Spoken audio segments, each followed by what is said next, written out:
Heyo, and welcome back, everybody.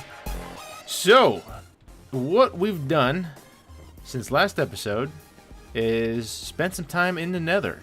I left at last episode with with the death, and after I cleaned myself up, picked myself up off the ground, collected my stuff, and went about my business, I stayed in there for quite some time. Enough to get a good stockpile of materials. I didn't really do a whole lot of exploring because the Nether here seems to be generating kind of not very travel friendly. It seems that I have to dig through a lot of walls to walk anywhere. It's not like some other Nethers that I've been to, where it's nice flat plains. And you can kind of get around pretty easily. This one seems to be very segmented, so that's going to be an added challenge. But anyways, what I've done is did quite a bit of mining, and I found what do we got here? We got 3.5 stacks of quartz. I got tons of lapis. I got tons of, where was it? Redstone. Redstone's up here. I thought this was quartz, but it turns out it's actually two different things that look very similar to quartz. One's saltpeter and one is salt. No idea. I want to say saltpeter is generated from railcraft. I have no idea where the salt comes from. I'll have to look into that. I did find cobalt. I found 2 pieces of cobalt and I found 1 piece of ardite. So I was pretty happy about that. Got some other miscellaneous stuff here. Lots of gold, some sulfur. I soon found out, because what had happened is, oh, and by the way, one right here, this was really close to the starting area. This was just at the top of the stairs there. Diamond door. I found 1 piece of diamond in the Nether, which is awesome. That's exciting. So, anyways, back what I was saying here is, I didn't know that I mined it was one of these two. I think it was the salt, because I mistook it for nether quartz, because it was actually, I want to say it was, it must have been right next to the one of these quartz deposits, and I didn't notice it. So I was mining it with my silk touch pick, and by the time that I had realized that it was in my inventory and I didn't get the pigment aggro from it, I realized that, well, if I mine everything else with silk touch, it must avoid the pigment aggro. So that's what I did. Is I found out that I can mine very safely using silk touch instead of a normal pick. Unfortunately, silk touch is quite a bit slower. It actually, when you put those when you put the silk gem on the Tinker's tools, it reduces speed by, I think, 3 points, and that's pretty big. So my silk touch pick is much slower than my other pick, being ardite, or not ardite, alumite. Yes, alumite. I don't know what the speed is on it, but it is definitely. I don't think I have that hat yet. I'll have to get him before he, Nope, didn't have that hat yet. Sweet. Okay. But yeah, anyway, so that my silk touch pick is a lot slower. So that took quite a while to do all that stuff. Anyways, back down here, you can see I added a little pipeline around the room. I think this is copper block. I cut up a copper block. I think it took 3 of them, and I put the strip around here. I got the strips and the nooks for the corners. Otherwise, that corner was kind of empty. I think it adds a nice little pop of color to the room, so that was pretty cool. Not a whole lot to report other than that, but this is what I've done. I think this turned out pretty cool. What we did up here is all kinds of carpenter's wedges from Carpenter's Block mod, obviously. I angled the corners of the portal itself, so it looks a little more It looks, and it's not so, chunky with the square corners. I got the lava, I got the soul sand, and then the netherrack spilling out all over the place. And it's all framed in with the nether brick and the fence here. I think it came out pretty nice. The only thing I'm missing is the nether wart, and I didn't find any.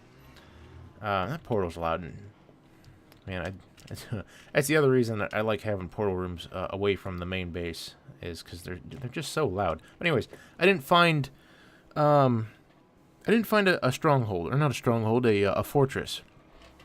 So I don't have any nether wart. I wish I did find one, because I'd like to start brewing. But on the same note, I also didn't find blaze rods, because again, I didn't find a fortress. So I will have to head back in there and find one. But that is not what we're going to do this episode. What I wanted to do is take care of these ores here. Now, according to the wiki, or not the wiki, the Minecraft forum post on the Nether ores mod, what you're supposed to do with the Nether ores to because these don't drop themselves, like the diamond drops itself as an ore. It doesn't drop a diamond; it drops the ore version. It's same thing with all of these: the redstone, the lapis, everything, with the exception of the quartz ore. But that's not added from Nether ore. That's vanilla. So what you're supposed to do is you're supposed to cook this, and what it does is it gives you the vanilla counterpart. So if I cooked a one nether redstone ore, it would give me one regular vanilla redstone ore. It's a 1-to-1 conversion if you cook it. Now, I have not tested this with the pulverizer. Side note here, I think I'm going to start, instead of just dumping it into the smeltery upstairs, I'm going to start pulverizing a lot of my materials, my ores, because you get a 10% chance for byproduct, and iron ore has a chance to give you ferrous metal, which is extremely rare as far as ore generation. I have a hard time finding ferrous metal. So we're going to be doing that. But, oh, speaking of ferrous metal, I actually did find one. Where was it? Right there, two. I found two of them. Nether ferrous ore. So that's pretty cool. But I want to try to see what this does in the pulverizer, to see if I can, or if I'm going to have to cook it. And, oh, it does accept it. What does it do? It gives... Are you kidding me? One ore gave me... One ore gave me 24 redstone. That is awesome.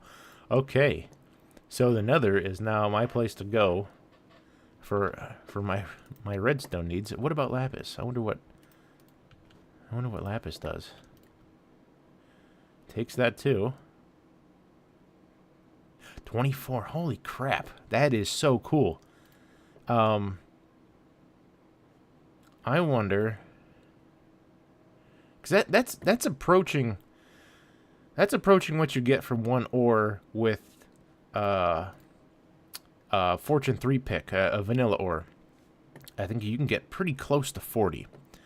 So that's awesome. That is really cool. So we're going to pulverize. You know what? I want to test that diamond. I'm going to go ahead and I'll pulverize all these with the exception of the ardite and the cobalt. Those will go straight into the smeltery upstairs, but the rest of this stuff I'm going to pulverize. And actually I want something that drops. Let's do I have... We'll do the copper too.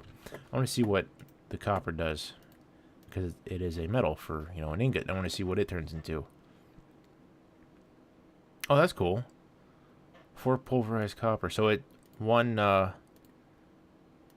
oh, so that's essentially double the efficiency, because if you were to cook it, you got 1 to 1, so I would get a vanilla copper ore, which pulverizes into 2 dust. But if I just, it also smelts in the 2 dust. Well, not smelts in a furnace, but smelt in a smeltery. If I just go straight to the pulverizer, I get 4 out of it. So that is so cool. I wonder what the diamond. 2, 4, 5. Wow. Okay, that is awesome. That is awesome. So, okay, I found a new favorite place. Even though it is terrible. That place is just a big old hole of death. I had so many close calls. And there's these things down there called hellfish that are like more aggressive, faster, and on fire versions of silverfish, and they are the stuff of nightmares. I've run into groups of them a couple times, and they've they weren't close to killing me themselves, they were close to pushing me into some lava. So I need to be more careful. But anyway, so I'm going to go ahead and crush the rest of this stuff, the rest of the nether hall, and I will be right back. Okay, so we got everything all done grinding. And this is what we were left with. The only thing that I didn't grind were the ardite and the cobalt ore, and my nether quartz ores. And the reason I didn't grind these up is because I wanted to keep them in ore form for the time being. And not only that, there's another reason that I wasn't able to grind the rest of these, but what we were left with was we got the 5 diamonds, which I already pointed out. We got a 2.5 stacks of gold, a ton of both lapis and redstone, over a stack of each of blocks, which is a ton. I couldn't believe I got that much out of those ores. I got copper, silver, lead, pulverized amber. Or not amber, tin. I got 15 amber out of that, which I didn't realize that was the amber that they were talking about, which is pretty cool. Because the vanilla version is was it amber bearing stone is the name of the ore, and this is just amber ore, or nether amber ore. So I was a little bit surprised when I found this in there, so that's pretty cool. The salt, I looked it up. It comes from, I believe it comes from the mariculture mod, which adds a bunch of ocean stuff, and there's not really a whole lot of uses for this. It seems to be yeah, both of this and that. Apparently you can make molten salt for some reason, and that's it. Just really 2 things. So I'll probably, I'll hang on to it, but more than likely it's not going to get used. The saltpeter, I found out, is from Railcraft, and it is, well, it's from a few different mods, Railcraft being one of them, and I believe also, well, see, it's actually, there's, I don't know which mod adds the recipe for gunpowder, but that's in there. This is fertilizer from Minefactory Reloaded, another one, and this is the cryothium dust, which is from Thermal Expansion. So both of those use saltpeter. So I don't know which one generates it. I don't know if it's kind of a, they both generate the same, but they both had the same, at least in the Nether anyways. I don't know in the real world yet, because I have not, I've not come across any in the overworld, I should say. So I don't know if there's 2 different block IDs or ore IDs or whatever. But as far as the Nether is concerned, I only found the 1 type. So that's that.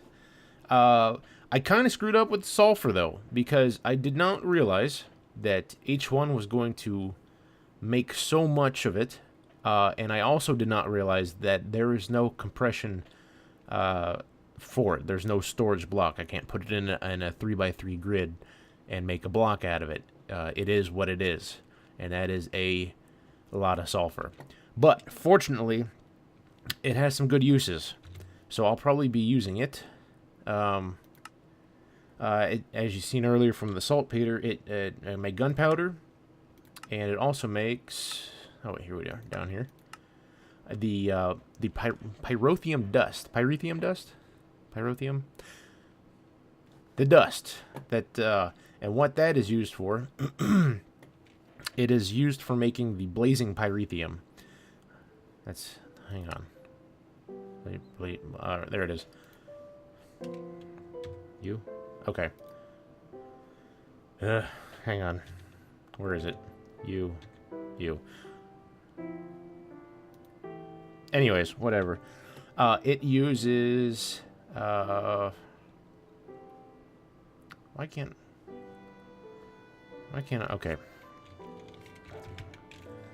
Anyways. It creates a ton of power, is what I'm trying to get at here. 2 million RF to be used in a magmatic engine. So I will be producing some of this stuff as soon as I find some blazes. I can make blaze powder, actually, by fluid transposing destabilized redstone onto glowstone. But that seems like a lot of waste for something as easily found as blaze powder. So once I get myself back in the Nether and find a fortress, I'll be able to get some. But that's for a later date. What the problem right now is this here, 35,571. That is all the power that I have left. It consumed just about everything I had to grind up all those ores that we found. So what we're gonna do for the rest of this episode is we are going to go out and we're gonna go find some better sources of power, or at least to replenish our oil, because I'm almost tapped out as far as my oil reserves. I only have, is it in here? It is. I only have less than a half of a bucket of oil, and that's not going to make very much. So what I want to do is I want to make a pump, because there's all those oil fields, the oil spouts that I found all over the place, and I want to make a pump so I can pump it into one of these drums that we made a couple episodes ago, and which hold, as I said, 256 buckets of fluid, of any fluid. So I'm gonna get some supplies handy, because the actual the recipe for the pump is not as difficult as I thought. I could have made one of these a long time ago, and I just didn't.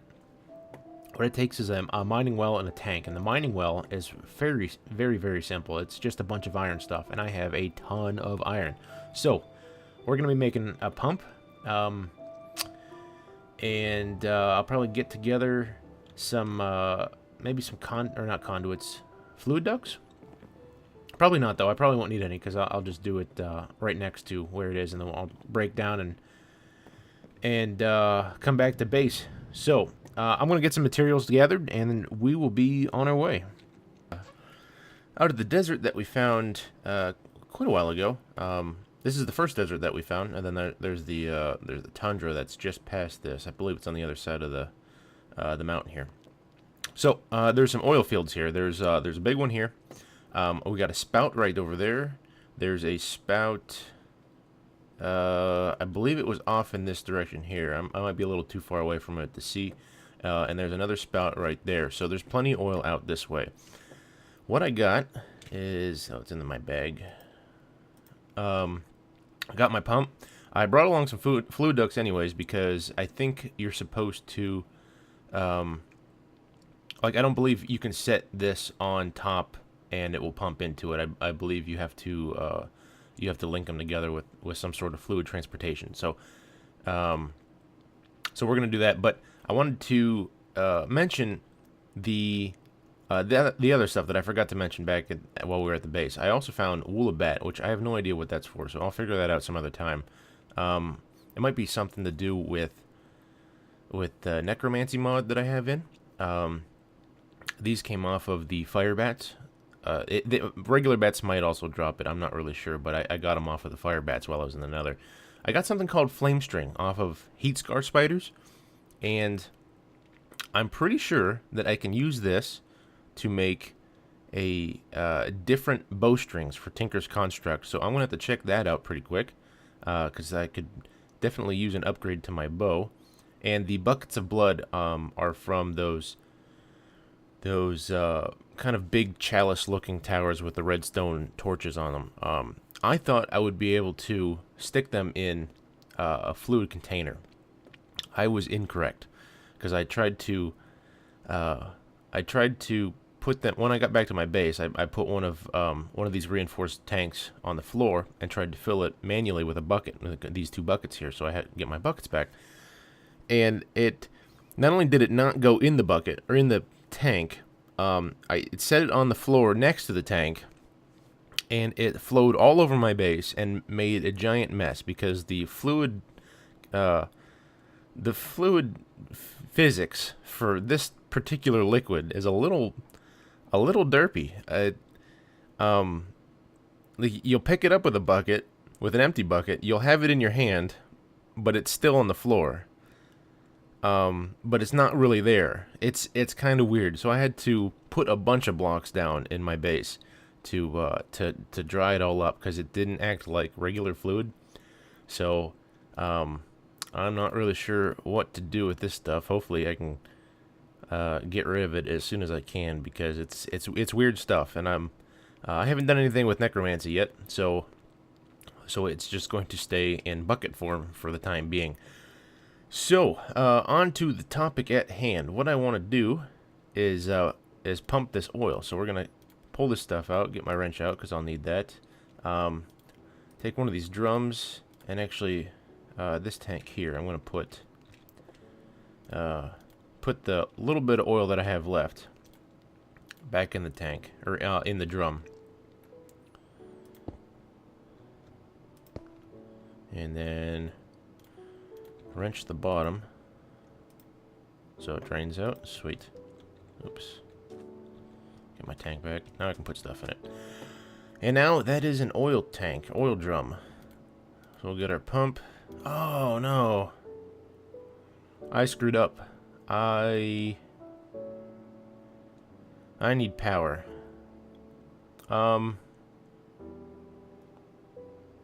What was I thinking? I can't operate this without power.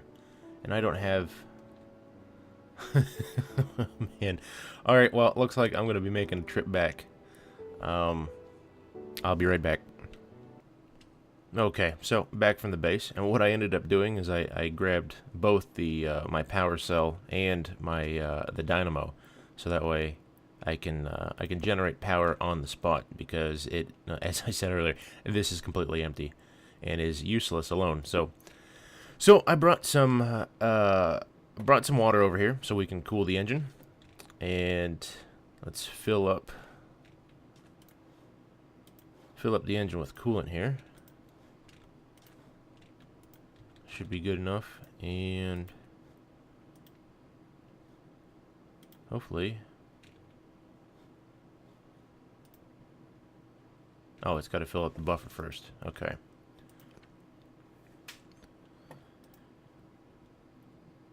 So that should make, I think oil is 150,000. So this should fill up with 300,000.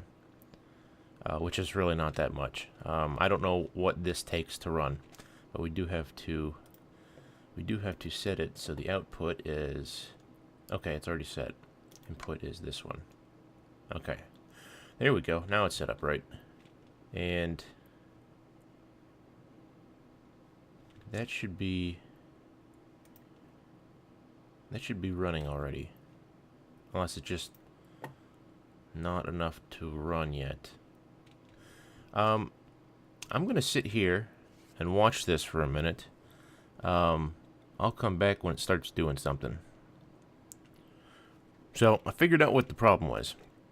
Apparently, this can't transmit power directly into a Buildcraft machine. It has to use conduits.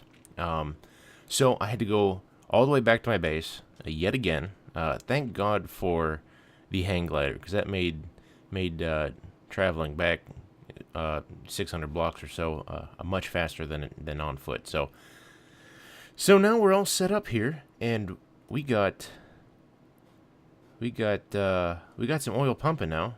What do we got left in here? That's not draining all that much. That's not draining much at all. That's awesome. Okay, so okay, you can see the source blocks getting sucked up. That's cool. I wonder how much is actually here.